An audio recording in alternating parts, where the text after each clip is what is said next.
नमस्कार दोस्तों, मैं अनिल कुमार आपके अपने YouTube चैनल एजुकेशन सरोवर में बहुत बहुत स्वागत करता हूं। जैसा कि आप जानते हैं, हम बोर्ड के एग्ज़ाम की प्रिपरेशन करा रहे हैं, यानी कि रिवीजन करा रहे हैं।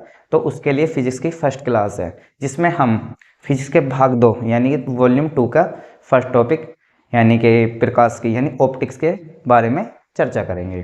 तो हमारा टॉपिक क्या है? ऑप्टिक्स। ऑप्टिक्स और ऑप्टिक्स यानी कि प्रकाश की। प्रकाश की प्रकाश की एक्चुअल में होता क्या है? प्रकाश की जितनी भी घटनाएं होती हैं, जिस ब्रांच के अंदर हम उनका स्टडी करते हैं, उसे बोलते हैं प्रकाश की। और प्रकाश की हमारे पास दो तरह का होता है, एक फिजिकल, एक तो फिजिकल प्रकाश की, एक ज्योमेट्री। और आज हम चर्चा करेंगे ज्योमेट्री की प्रकाश की। किसकी चर्चा करेंगे? ज्योमेट्री प्रकाश की, यानी कह सकते हैं इसे दूसरे भाषा में कह सकते हैं ray optics, ray optics and और कह सकते हैं वे ऑप्टिक्स। ऑप्टिक्स, रे ऑप्टिक्स और वे ऑप्टिक्स। रे का मतलब किरण प्रकाश की, यानी कि ज्योमेट्री ऑप्टिक्स होता प्रकाशी की। और अगर हम बात करें इसकी तो तरंग प्रकाश की।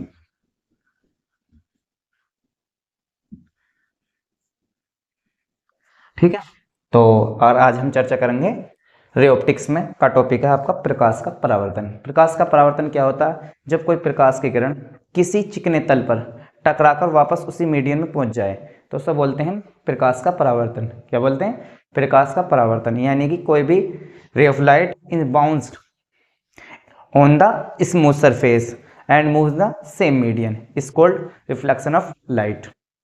यानी कि अगर हम इसे फोटो के माध्यम से समझें, ये हमारे पास कोई एक स्मूथ सरफेस है, ये स्मूथ सरफेस हो गया,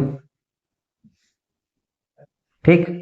और कोई प्रकाश की किरण ये है और टकरा कर आपके सेम मीडियम में पहुंच जाती है, तो क्या बोलते हैं? प्रकाश का परावर्तन। इस घटना को, प्रकाश के इस गुण को क्या बोलते हैं? प्रकाश का परावर्तन। अगर हम बात करें इस किरण की, तो ये किरण है और ये ऐसा वापसी होगा ये, ठीक है। तो इसे बोलते हैं आपतित किरण। आपतित किरण, आपतित किरण यानी कि इंसिडेंट रे, ठीक। और ये आपकी परावर्तित होगा ये, यानी परावर्तन का मतलब ये है जैसे आप बचपन में बॉल से खेलते हैं, आपने दीवार में बॉल मारी और वापस आपके हाथ में आ जाए, तो इस तरीके से क्या होगा? बॉल का परावर्तन हो गया। हम बात करें प्रकाश का, ये प्रकाश का परावर्तन। जैसा आपने देखा होगा, छोटे बच्चे आप शीशा वगैरह लेते हैं और उससे सूरज की रोशनी से आपकी आंखों पर चोंद मारते हैं, यानी एक तरीके से आंखों पर प्रकाश की लाइट गिरते हैं, तो सभी प्रकाश का परावर्तन टकरा के आपकी आंखों पर पड़ती है, इसे कहते हैं प्रकाश का परावर्तन। अब ये आपके टकरा के वापसी इसे बोलते हैं परावर्तित किरण। क्या बोलेंगे इसे? परावर्तित किरण। परावर्तित किरण यानी कि रिफ्लेक्टेड रे, ठीक। और आज हम सिर्फ इन टॉपिक के बारे में चर्चा करेंगे जो ये आपके सामने बोर्ड पे लिखे हुए हैं, ठीक है। और अब अगर हम इस पर लंब गिरें, ठीक, इसे बोलेंगे अभिलंब यानी कि नॉर्मल। अभिलंब या कहेंगे नॉर्मल। और जिस पॉइंट पे टकरा रही है उसे बोलते हैं आपतन बिंदु। आपतन बिंदु या कह सकते हैं इंसिडेंट पॉइंट। यह आपका सरफेस एस और एस डैश। ये तो होगा प्रकाश का परावर्तन, जो मैंने आपको बताया, जब प्रकाश की किरण चिकने तथा समतल सरफेस पर टकराकर वापस समान मीडियम में, यानी कि एक समान मीडियम में वापसी पहुंच जाए, जिस मीडियम से आई है उसमें वापसी पहुंच रही है, तो प्रकाश का परावर्तन है। अब इसके दो नियम है। तो पहला नियम क्या है? तो पहला नियम यह है, आपतित किरण, परावर्तित किरण तथा आपतन बिंदु पर अभिलंब तीनों एक ही तल में होंगे। ये प्रकाश के परावर्तन का पहला नियम है। यानी incident ray and reflected ray, incident ray, reflected ray and incident point on the normal in same median. यानी कि आपका इंसिडेंट रे और रिफ्लेक्टेड रे और इंसिडेंट पॉइंट पर नॉर्मल है, ये किस में है? सेम मीडियन में लाई करते हैं। तो क्या कहलाता है? प्रकाश का परावर्तन का पहला नियम, ठीक। और दूसरी बात, ये जो एंगल है इसे बोलते हैं आई और इसे बोलते हैं आर, यानी इंसिडेंट यानी आपतन कोण। क्या बोलेंगे इसे? आपतन कोण। और आर को बोलेंगे परावर्तित कोण। अब आई इक्वल टू आर, इसका सेकंड लॉ है आई इक्वल टू आर, यानी कि अगर आपका परावर्तन हो रहा है तो परावर्तन के केस में आपका इंसिडेंट एंगल यानी इंसिडेंट एंगल और रिफ्लेक्टेड एंगल हमेशा क्या होते हैं? एक दूसरे के इक्वल होते हैं। ये होते हैं प्रकाश के परावर्तन के दोनों नियम। ये बात आपके समझ में आई। अब हम चर्चा करेंगे दर्पण पर यानी कि मिरर पर। इसे आप नोट कर सकते हैं। पहला नियम ये है और ठीक।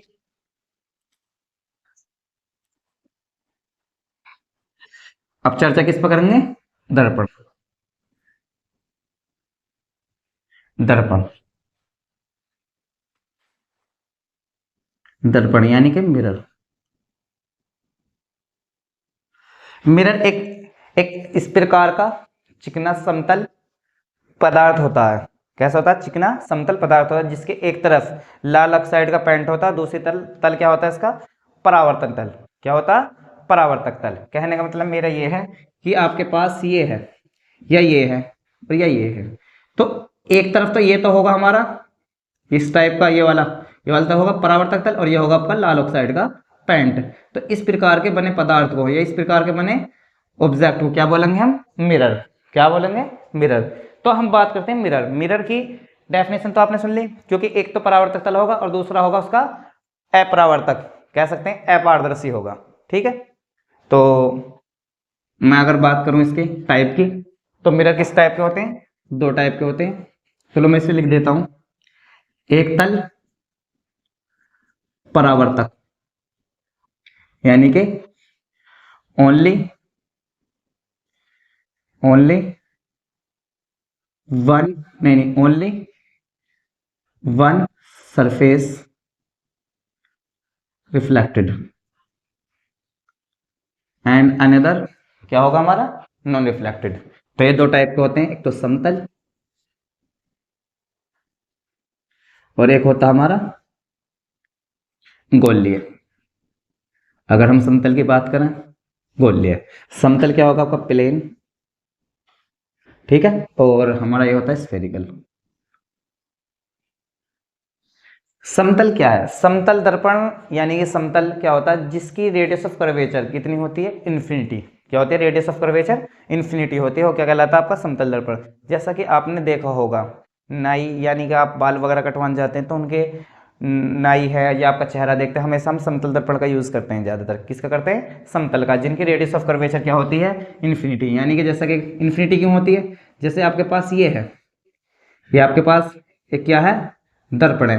तो दर्पण की जो रेडियस ऑफ कर्वेचर है, आप इस पॉइंट को कहीं भी इस पॉइंट पर नहीं मिला सकते, तो इसका मतलब इसकी रेडियस ऑफ कर्वेचर क्या होगी? इन्फिनिटी। तो क्या कहलाएगा आपका? समतल दर्पण।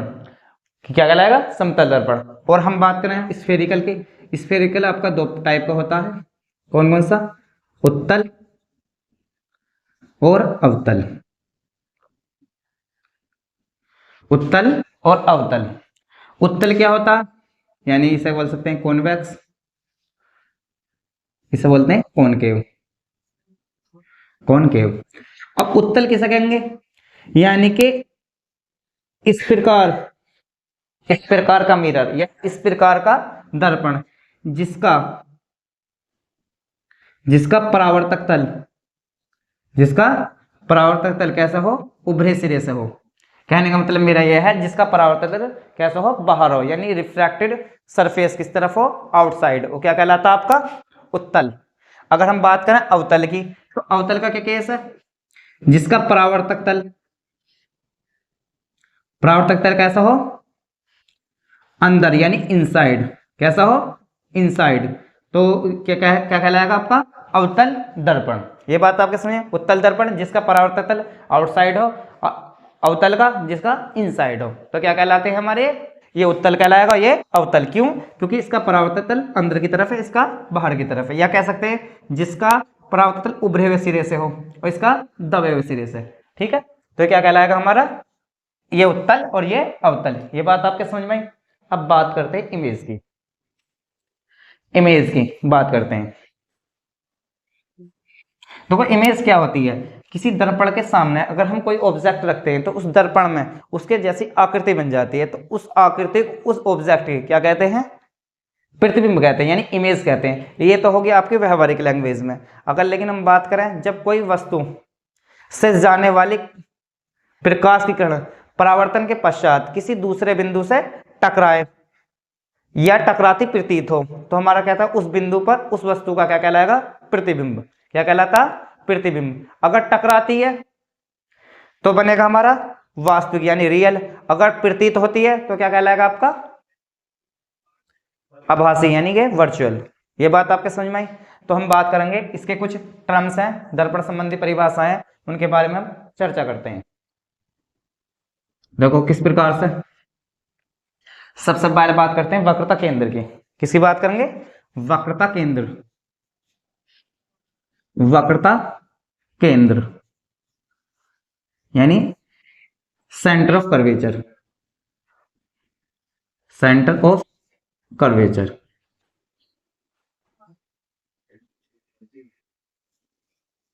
Centre of curvature. अब सेंटर ऑफ कर्वेचर क्या है, यानी कि अगर आप मैं बात करूं, ये आपका कोई मिरर है M1 M, ये M2 होगा, ठीक है। मिरर, अगर ये मिरर जिस गोले का कटा हुआ भाग है, सपोज करो ये इस तरीके से गोला बना हुआ था, तो इसका जो सेंटर है, यानी इसका जो सेंटर है, तो सर क्या कहेंगे आपका वक्रता केंद्र। ये बात आपके समझ में आई। कहने का मतलब ये है दर्पण जिसकी गोले का कटा हुआ भाग है, यानी कि मिरर जिस आपका स्फीयर का कटा हुआ भाग है, उस स्फीयर का जो सेंटर हो क्या कहलाएगा, वक्रता केंद्र, और उसकी रेडियस वक्रता त्रिज्या यानी कि रेडियस ऑफ कर्वेचर। ये बात आपके समझ में आई। कहने का मतलब मेरा ये है कि अगर इस मिरर को मैं इस तरीके से बनाऊं तो स्फेरिकल बनेगा, इसका जो सेंटर कहलाएगा क्या कहलाएगा, C, इसे बोलेंगे radius of centre of curvature, centre of curvature, curvature क्या बोलेंगे, सेंटर ऑफ कर्वेचर, क्योंकि ये वक्रता केंद्र हो गई, वक्रता केंद्र होगा ये, वक्रता केंद्र, ठीक। अगर मैं बात करूं वक्रता त्रिज्या की, अब इस सेंटर से यानी इस गोले की जो कटा हुआ भाग है उसका जो त्रिज्या होगी क्या कहलाएगी, वक्रता त्रिज्या यानी रेडियस ऑफ कर्वेचर। कहने का मतलब मेरा ये जो कर्व है ये किसी ना किसी गोले का भाग होगा, यानी एक तरीके से बोल सकते हैं आर्क है तो किसी ना किसी गोले का भाग तो होगा, यानी किसी ना किसी स्फीयर का भाग होगा, और स्फीयर का सेंटर क्या कहलाएगा आपका, सेंटर ऑफ कर्वेचर। अगर रेडियस क्या कहलाएगी, सेंटर रेडियस ऑफ कर्वेचर। ये बात आपके समझ में आई, यानी कि ये होगा सेंटर ऑफ वक्रता केंद्र यानी सेंटर ऑफ कर्वेचर, और अगर ये जो आर है ये जो इसकी त्रिज्या यानी होगी रेडियस ऑफ कर्वेचर। ये बात आपके समझ में आई, रेडियस ऑफ कर्वेचर,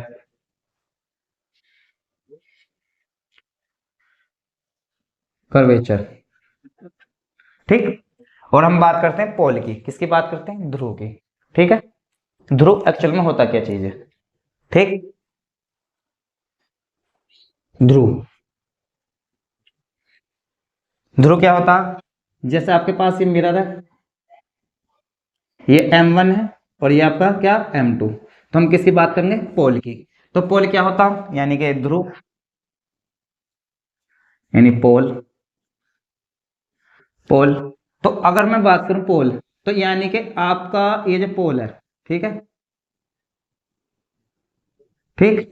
अब इसका जो इस पूरे मिरर का जो मिड पॉइंट होगा, या तो कह सकते हैं इसका मिड पॉइंट क्या कहलाएगा, आपका पोल कहलाएगा, इसे मिड पॉइंट बोलते हैं, पी से डोनोट करते हैं, क्या कहलाएगा आपका पोल। या कह सकते हैं जिस पॉइंट पे हमारी कोई भी रेज रिफ्लेक्टेड होती है यानी परावर्तित होती है, उस पॉइंट को क्या बोलते हैं मिरर में, उस पॉइंट को बोलते हैं पोल। या कह सकते हैं पूरे मिरर का जो मिड पॉइंट है यानी इस रेडियस, ये जो आपकी चाप है, इसका जो मध्य बिंदु क्या कहलाएगा आपका ध्रुव, क्या कहलाएगा ध्रुव। और बात आती है आपकी, इस बात समझ में आ गया होगा ध्रुव।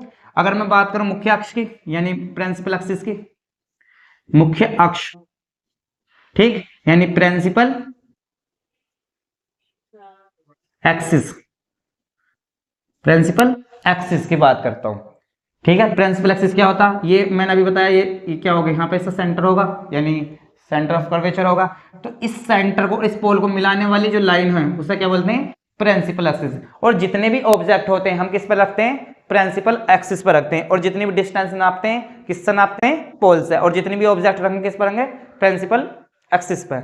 ये बात समझ में आ गई। कहने का मतलब यह है कि इस मिरर का जो मिड पॉइंट है वो क्या कहलाएगा, पोल, और इस रेडियस या सेंटर ऑफ कर्वेचर और पोल को मिलाने वाली जो लाइन है उससे क्या बोलते हैं, आपका प्रिंसिपल एक्सिस। ये बात आपके समझ में आ गई, क्या बोलेंगे सर, प्रिंसिपल एक्सिस, इसे आप नोट कर सकते हैं। अब बात करते हैं आपके प्रिंसिपल एक्सिस, ये समझ में आ गया। अब बात किसकी करेंगे, फोकल लेंथ और फोकल पॉइंट। अब बात करते हैं फोकस, फोकस एंड फोकस दूरी, फोकस दूरी, ठीक है। तो हमने एक मिरर लिया, क्या लिया, मिरर होगा, ये मिरर होगा आपका M1 और ये होगा आपका M2, ठीक, M1 और M2। अब कोई प्रकाश की रे इस पर रिफ्लेक्ट हो रही है, बार बार इस पर रिफ्लेक्ट हो रही है, तो अगर मैं कहूं आपकी इस पॉइंट पर ये रिफ्लेक्ट होने के बाद जिस पॉइंट पर ये मिल रही है तो उससे क्या बोलते हैं, फोकल पॉइंट, क्या बोलेंगे वैसे, फोकल पॉइंट, ठीक है। और इसका इसका मिड पॉइंट क्या होगा, पोल, और फोकल पॉइंट और पोल के जो बीच की डिस्टेंस है, यानी फोकस बिंदु और ध्रुव की जो बीच की डिस्टेंस है उसका क्या होंगे, फोकल लेंथ, यानी फोकस दूरी, क्या कहेंगे इसे, फोकस दूरी। ये बात आपके समझ में आई। यानी कि अगर किसी भी मिरर पर जितनी भी किरण, यानी जितनी भी किरणें या कह सकते हैं रेज रिफ्लेक्ट होने के बाद जिस पॉइंट पर मीट होती हैं यानी मिलती हैं तो उसे क्या बोलते हैं, फोकट, यानी फोकस बिंदु या फोकल पॉइंट। और फोकल पॉइंट और पोल के बीच की डिस्टेंस क्या कहलाती है, फोकस दूरी। ये बात आपके समझ में आई। तो मैंने आपको पोल समझा दिया, यानी किसी भी मिरर का मिड पॉइंट पोल होता है, मुख्य अक्ष यानी पोल, और यानी ध्रुव समझा दिया आपको, यानी किसी भी मिरर का मिड पॉइंट क्या होगा आपका, ध्रुव, यानी कि पोल, और मुख्य अक्ष यानी कि किसी भी रेडियस ऑफ कर्वेचर, यानी किसी मिरर के रेडियस ऑफ कर्वेचर और पोल को मिलाने वाली लाइन को क्या बोलते हैं, मुख्य फोकस। फोकस जिस रिफ्लेक्ट के बाद जिस पॉइंट पर सभी किरणें मिलती हैं उसे बोलते हैं फोकस, और फोकल लेंथ एंड पोल के बीच की जो डिस्टेंस है फोकस दूरी बोलते हैं। द्वारक, यानी किसी भी मिरर का, किसी भी मिरर का, यानी ये आपके पास मिरर है, इस मिरर का जो डायमीटर होगा क्या कहलाएगा आपका, द्वारक, क्या कहलाएगा, द्वारक। और बात आती है अब फोकस दूरी और वक्रता त्रिज्या में संबंध। हमेशा ध्यान रखना, अगर मैं बात करूं आपसे ये, तो वक्रता त्रिज्या क्या होगी, यानी कि ये होगा जहां इसका सेंटर होगा C, और फोकल लेंथ होगी जहां पे रिफ्लेक्ट होगी यानी F। तो ध्यान रखना कि फोकल लेंथ यानी F और radius of curvature small r, तो इसका मतलब ये है कि F इक्वल टू होती है r/2। यानी कि अगर हम बात करें मिरर के केस में, मिरर के केस में हमेशा फोकस दूरी उसकी वक्रता त्रिज्या की आधी होती है, यानी F इक्वल टू r/2। तो ये क्लास आपको कैसी लगी, हमारे चैनल एजुकेशन सरोवर को सब्सक्राइब कीजिए, लाइक कीजिए और हमारे चैनल से जुड़े रहिए। Thank you.